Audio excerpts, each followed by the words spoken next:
نهبنا قتل بيوتنا نهبين ما عندنا شيء نلبس والله العظيم. هدلكم بيوتكم؟ هدين كلي ما عندنا شيء.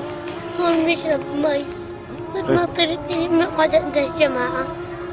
نقعد نسهر عندهم أشو بيهون والله العظيم ولا خلانا نقعد دقيقة بالبيت.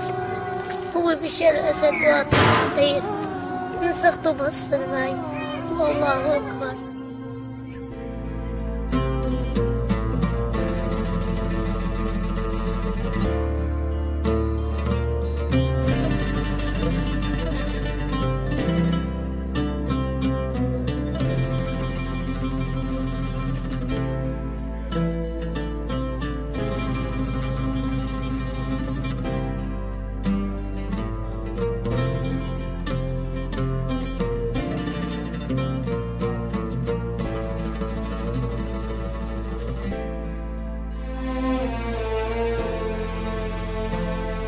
As we talked before, we will have a demo on January 11th in many possible cities with lights and pictures with the same mottos like "Stop the war in Syria," "Your silence is killing Syrians," or "War criminals should be prosecuted to ICC."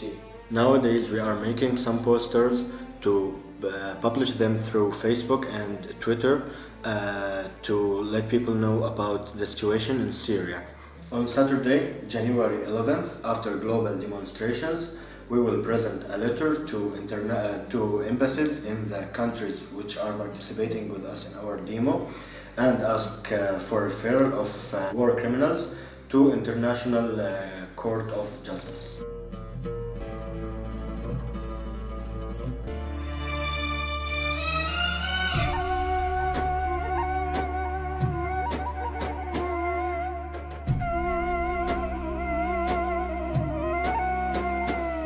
Friends, did you know that there are many cities are under siege in Syria, and in these cities people are dying of hunger there. For example, in Al-Ghouta and Al-Yarmouk camp in Damascus, there are many children died because of lack of food and medical supplies. So yeah, I mean, I think that with hunger, when I was in college, I did this 36-hour famine where we raised money and raised awareness about poverty and hunger across the world. And I did this by fasting for 36 hours. And I didn't eat, I didn't drink, and it was very difficult. But at the same time, I grew up in the suburbs of Texas.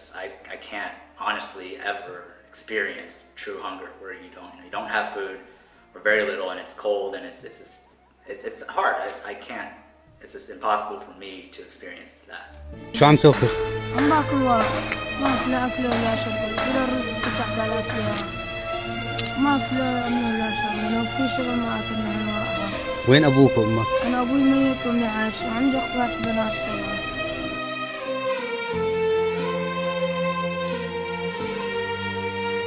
مع قضية الشام ولا زال العالم يتفرج.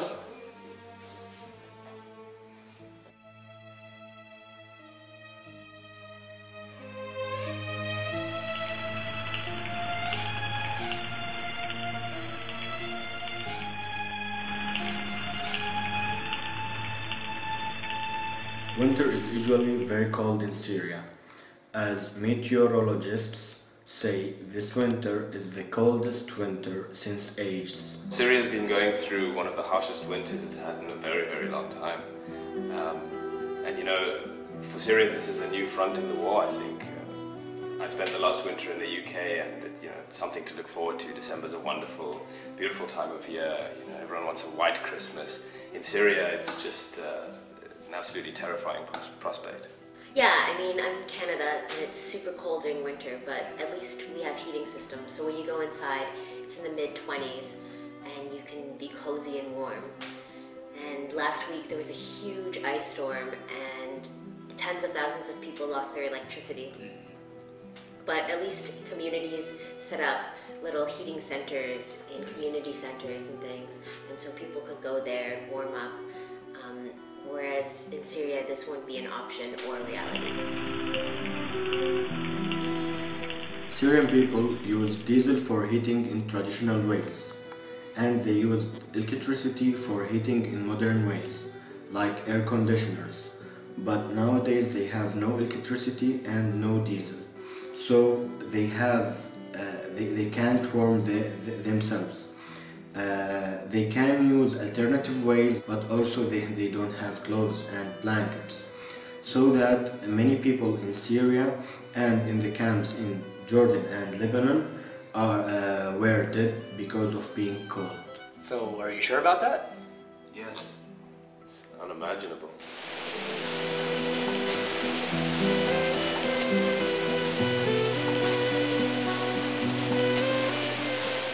So, I know that with electricity in Syria that there are cuts. And so, are these cuts, are they regular? Are they sporadic? Are they expected? Do you know when they're going to happen?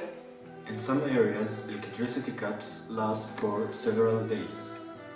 But in other areas, they last for several hours daily. So it must be really hard to communicate, at least stay in touch with your friends and family, right? Because if you don't have, if you don't have electricity, you don't have internet, you can't use the phone, so how does that work? Nowadays, I can't make connection with my family because of electricity cuts and loss of connection, so that I still worried about them for days because they are in areas that are shelled by regime. Yeah, and speaking of communication, I mean, journalists have a very hard time getting into Syria, and then of course if they do get in, they face huge risks. And that means that the news has a very hard time getting out and to reach a global audience. And that means that people's stories, stories of their daily struggles just go by unnoticed. واحد راسه طاير، واحد ايده طايرة، واحد مرة بابا أتابع.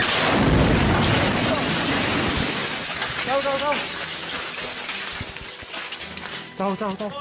And it's interesting because that's what began it all, right? A Syrian wanting to express himself. So what exactly started the revolution? What happened exactly that there were 4 children in Daraa drew some gravity on a school's wall. Then the intelligence security services arrested them and tortured them. Then our revolution started in Daraa, then spread to other cities. Our aims or our goals in the revolution was freedom and expressing our opinions in a freely way without anything, and living in dignity and to take our basic human rights. That's it.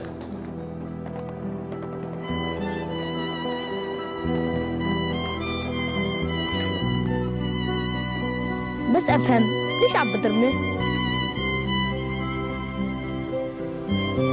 يعني أكمل أوعى الضعيف؟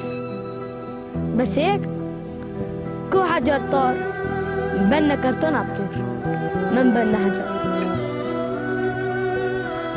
طالعنا ولاد عمي شباب، واحد عم بصلي هيك ساجد عم بصلي كان